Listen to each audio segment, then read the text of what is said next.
Estamos de volta, senhores, falando no nosso segundo vídeo da parte 2 da teoria contingencial.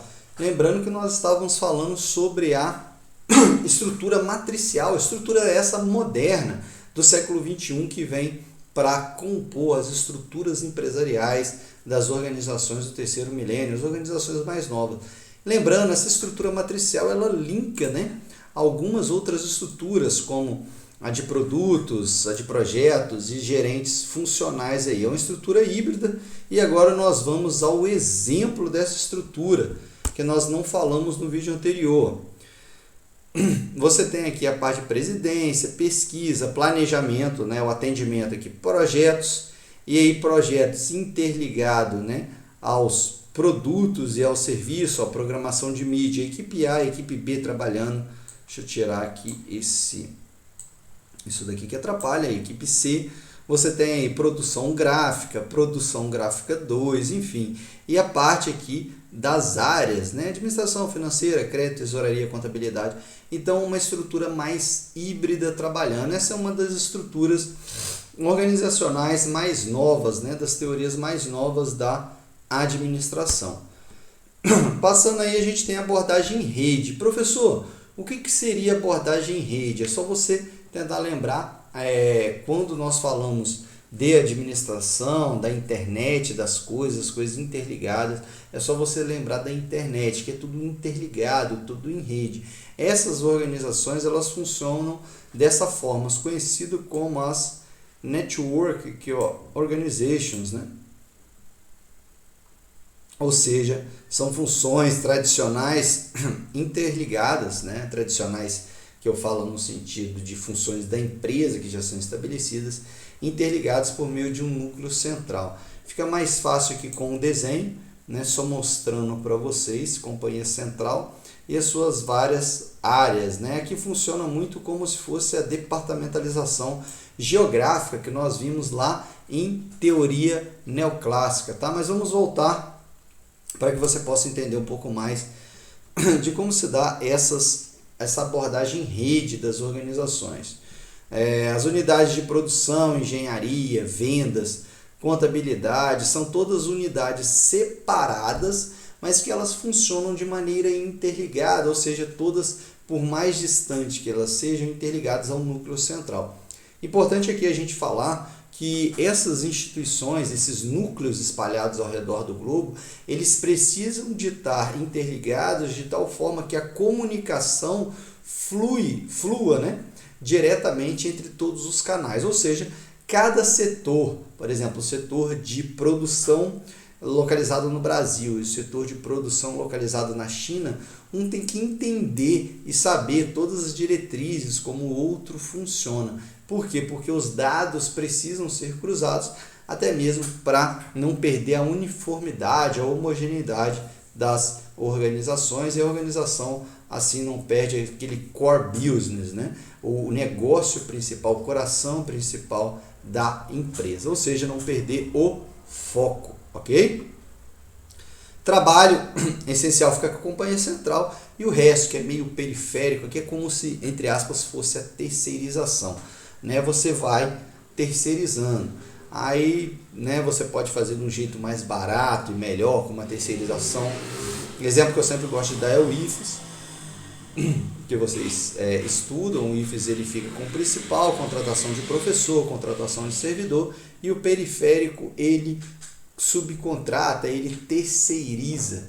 Ou seja, a empresa de limpeza, a empresa que cuida da alimentação, cozinha, a empresa que cuida da segurança, elas têm um conhecimento, então elas já fornecem e prestam esse serviço para o Instituto Federal.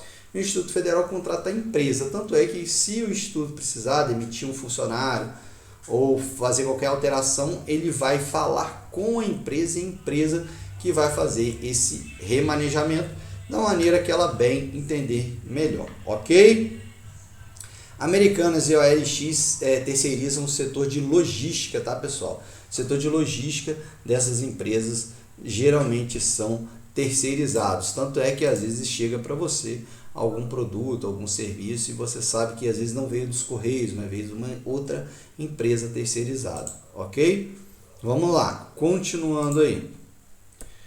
Aqui, ó, como eu mostrei para vocês, você tem uma companhia central, por exemplo, campanha de distribuição nos Estados Unidos, né, propaganda aqui nos Estados Unidos também, de produção lá na Coreia, igual eu dei o exemplo da China, né, setor produtivo. Companhia de design lá na Itália, se entende que a Itália tem um design mais rebuscado, né, onde se fala que é o berço da moda. Companhia de produção também aqui no Brasil. Então, você tem aqui várias partes das empresas e vários locais do mundo. E por fim, interligado também isso tudo que eu já falei, as organizações virtuais. Professor, as organizações virtuais é o que nós estamos acostumados, é o que nós vemos hoje em dia. Sim, pessoal. Essas organizações virtuais, na era digital que nós estamos, ela é extremamente essencial para a competitividade da organização, principalmente quando nós falamos da pandemia do Covid-19. Essas instituições foram essenciais, né, as organizações virtuais, para que as empresas permanecessem no mercado. Tanto é que muitas organizações, muitas empresas que não tinham o seu lado virtual, ou seja, tinham somente a parte física, elas tiveram que migrar para o virtual também para continuar e para permanecerem no mercado, tendo o mínimo de competitividade possível. Por quê? Sem a presença virtual, somente físicas, as empresas estariam com certeza fadadas ao fracasso, estariam cortadas do mercado e falidas, né, no atual presente, digamos assim, ou num futuro bem próximo, ok? Continuando aí. Organizações altamente flexíveis, por quê, professor? Elas estão virtuais, fica muito mais fácil dela trabalhar. Apesar de não estar presencialmente com o cliente, fica muito mais fácil de você estabelecer uma relação aí com o seu cliente. Por quê? Porque ele pode atender, né, vocês podem se comunicar a qualquer horário do dia. Por isso não possui fronteira de espaço e tempo. Aqui o espaço e tempo, isso é muito importante, né? Prédios, instalações físicas geralmente demandam muito dinheiro, né? As empresas elas precisam ter lá o seu aluguel diário, né? O aluguel mensal, ou até mesmo comprar o espaço. E da maneira como se dão as organizações virtuais hoje em dia, você tem uma alteração uma diminuição desses custos. Você não precisa pagar lá, ter essa despesa para o espaço, ok? Utilizam redes colaborativas e interativas, visando sempre grande vantagem competitiva. Isso daqui é simples, de maneira que nós entendemos que as empresas às vezes estabelecem parcerias. Se você voltar lá no conteúdo da administração estruturalista, você vai dar uma olhada sobre fusões, aquisições, a coalizão, né, das empresas e várias estratégias de mercado que essas empresas podem fazer virtualmente melhor ainda, porque divulgam produtos às vezes não concorrentes, mas de outras empresas, serviços que podem ser prestados. Então fica muito mais fácil aí essa interligação e essa competitividade. E por fim, falando aí de algumas novas concepções das organizações virtuais. Professor, o que são essas novas concepções? São organizações ou nomenclaturas que não surgiam até o momento em que as empresas foram obrigadas a mudar para o virtual, ou essa mudança tecnológica em que muitas empresas já são criadas virtualmente, né? O conceito aí de business, né? Negócio online, que hoje a grande parte das organizações virtuais elas comercializam, né? Você tem compra e venda e prestação de serviço online.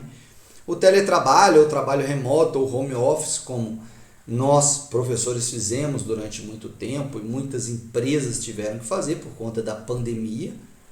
Ensino à distância, no EAD, cada vez mais forte. Vocês mesmo que assistem esse vídeo estão participando de um formato EAD, de educação à distância, que ficou muito mais forte devido à pandemia. E aí descobriu-se né, novos horizontes. Logicamente também esses horizontes de maiores estudos também vieram com alguns desafios a serem enfrentados, problemas que se começou a entender por conta da EAD, mas fato é, a EAD chega muito mais fácil a qualquer lugar porque não tem a barreira do tempo e do espaço. Nós vimos aqui que isso é muito importante para as organizações virtuais que compõem a nossa, que dão base, na verdade, né, dão uma sustentação prática à teoria da abordagem contingencial da administração. Web e teleconferências, que é o que nós estamos fazendo, nós professores fizemos bastante, né, as reuniões todas virtuais, que ficava muito mais simples, até mesmo para decidir. Aí você pensa também em empresas multinacionais, fica muito mais simples. As pessoas, os grandes gerentes das organizações, eles não precisam de viajar para outros países para fazer uma simples reunião.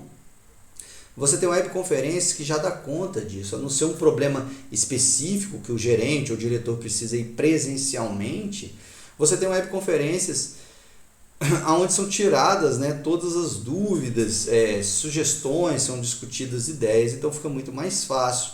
E as profissões, o YouTuber, o digital influencer, o Instagrammer, então você tem profissões que surgem a partir dessas novas organizações, que são as organizações virtuais. Então você tem profissões surgindo aí por meio de uma grande mudança tecnológica. As informações, jornais e notícias, conhecimento, curso online, relacionamento, redes sociais, aí, né? Você tem uma possibilidade imensa de interação. Hoje em dia você fica muito mais informado muito mais rapidamente, mas também desinformado por conta de fake news, né? Fica até difícil a gente estabelecer uma relação aí do que é verdadeiro, do que é falso, mas fato é que chega muito mais fácil para você o conhecimento, então por isso que você precisa saber aproveitar de maneira muito mais efetiva. Ok, pessoal? Então esses são alguns pontos aí que nós elencamos aí na parte 2 da teoria contingencial da administração e até a nossa parte 3, senhores.